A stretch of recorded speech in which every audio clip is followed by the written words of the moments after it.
আসসালামু আলাইকুম রহমতুল্লাহি আবরকাতু। যে যেখান থেকে বসে আজকের এই ভিডিওটি দেখছেন সবাইকে জানাচ্ছি আন্তরিক অভিনন্দন এবং মোবারকবাদ। তো প্রিয় ভিউয়ার্স, আজকে আমি যে বিষয়টি নিয়ে আমার ভিডিওতে সামনে এসেছি, আমাদের সোসাইটির একটি গুরুত্বপূর্ণ বিষয়, যেটার মধ্য দিয়ে একটি পরিবার গঠন হচ্ছে, একটি সমাজ সুন্দরভাবে পরিচালিত হচ্ছে। কিন্তু ইদানিংকালে আমরা লক্ষ্য করছি আমাদের সোসাইটির কিছু কিছু ফাংশনে, কিছু কিছু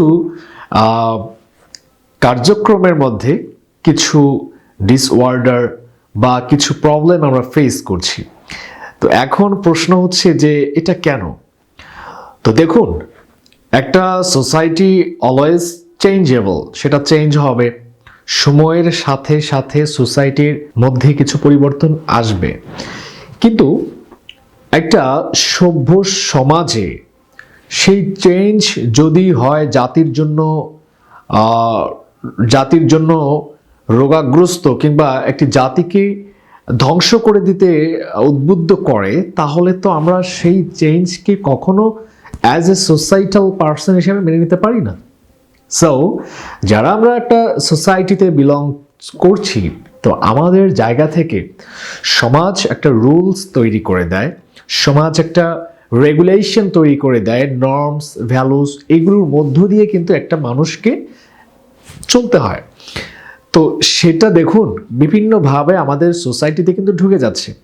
আর একটা সোসাইটি অনেক ধরনের, অনেক রিলিজিয়নের মানুষ থাকে, সেখানে হিন্দু থাকে, মুসলিম থাকে, বৌদ্ধ থাকে, খ্রিস্টান থাকে, বা আদার্স অন্য কোনো রিলিজিয়নের মানুষও থাকতে পারে। সবাইকে নিয়েই কিন্তু একটা সোসাইটি এই মানুষগুলি যখন থাকবে তখন একটা কালচার তৈরি হবে।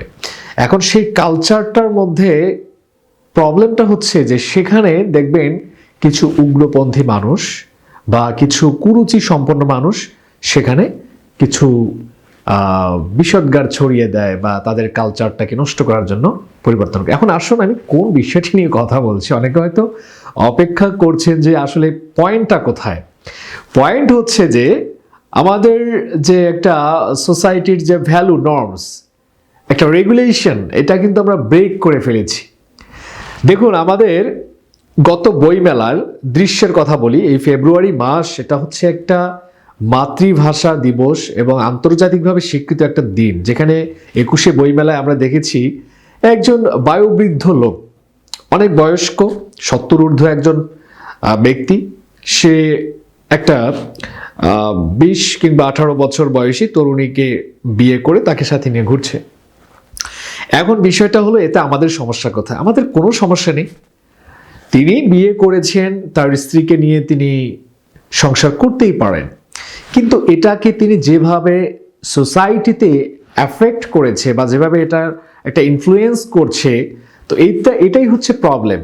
আপনি বিয়ে করেছেন, ভালো কথা, আপনি আপনার বউ নিয়ে আপনি আপনার মতো করে পারিবারিকভাবে জীবনযাপন করুন। কিন্তু আপনি একজন মানুষ, একজন সচেতন মানুষ হয়ে অর্ধনগ্ন করে একজন নারীকে নিয়ে আপনি ঘুরছেন, আপনি কিভাবে মানে চিন্তা করেন যে এগুলি আপনার সমাজ আপনার কাছে এগুলো মেনে নেবে?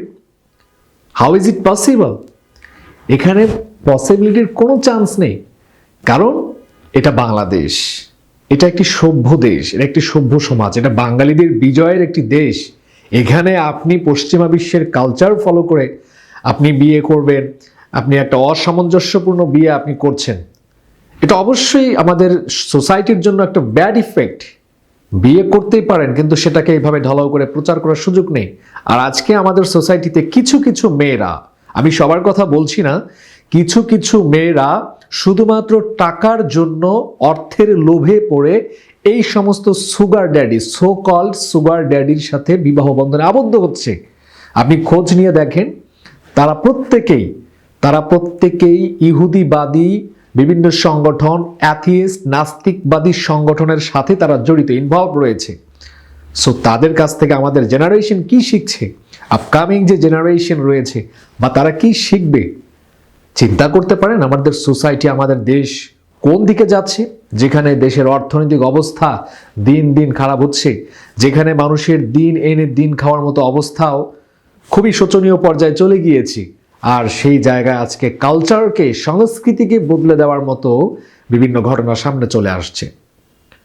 তারা কারা? তারা আপনার আমার মতোই মানুষ, অন্য কোনো ভিন গ্রহ থেকে তারা আসে নাই। তো তারা এগুলি করছে। ইভেন আরো অনেকেই দেখবেন এই বিষয়টা, কালচারটা চলে আসছে। তো এটা কিন্তু আমাদের সোসাইটির জন্য অনেক ব্যাড ইফেক্ট এবং ব্যাডলি ইনফ্লুয়েন্স করছে আমাদেরকে। এরপরে আসুন, ট্রান্সজেন্ডার নামে যে বিষয়টি চালু হলো। একজন পুরুষ নারী হচ্ছে, নারী হয়ে এসে নারীদের জন্য আন্দোলন করছে। How is it funny? কতটা হাস্যকর বিষয়! তাকে পুরুষ থেকে নারী হয়ে নারীদের জন্য আন্দোলন করতে হবে কেন? আপনাকে কি ইসলাম নারীদের অধিকার দেয়নি? দিয়েছে। আপনি রুলস ফলো করুন, ইসলামিক নৈতিকতাগুলি অবলম্বন করুন, অবশ্যই আপনি স্বাধীনতা পাবেন, ফ্রিডম পাবেন। যেটা আপনার জন্য দরকার সেটা আপনাকে দিয়েছে। বাট আমাদের সোসাইটির এই সমস্ত লম্পট উদ্ভটেরা, এরা দেশের ভাবমূর্তি নষ্ট করছে, পাশাপাশি দেশের সমাজকে নষ্ট করছে। এই জন্য আমি অ্যাজ এ মুসলিম বা অ্যাজ এ সমাজ সচেতন একজন মানুষ হয়ে আমি আপনাদেরকে আহ্বান করব, আপনারা এগুলিকে প্রতিহত করুন, এগুলিকে জোরালোভাবে প্রোটেস্ট করুন এবং আমাদের কালচার, আমাদের সোসাইটি, আমাদের কান্ট্রি তথা বাংলাদেশকে আমরা একটি সুন্দর সুস্থ সংস্কৃতির দেশ হিসেবে বিশ্বের কাছে তুলে ধরব।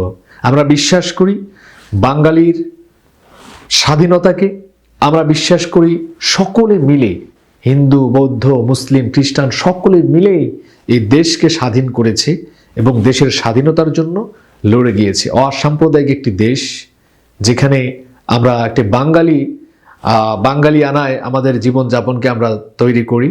সুতরাং এই 21-এর আজকের এই দিনের মধ্য দিয়ে আমরা এটাই প্রতিজ্ঞাবদ্ধ হই যে আমরা বাংলা ভাষাকে লালন করব এবং বাঙালি কালচারকে আমরা সুস্থ সংস্কৃতির মধ্য দিয়ে তুলে ধরব। পাশাপাশি অ্যাজ এ মুসলিম হিসেবে আমাদেরকে ইসলামী সংস্কৃতি মেনে চলার জন্য জোরালোভাবে আহ্বান করছি। সবাই ভালো থাকবেন, সুস্থ থাকবেন। আসসালামু আলাইকুম।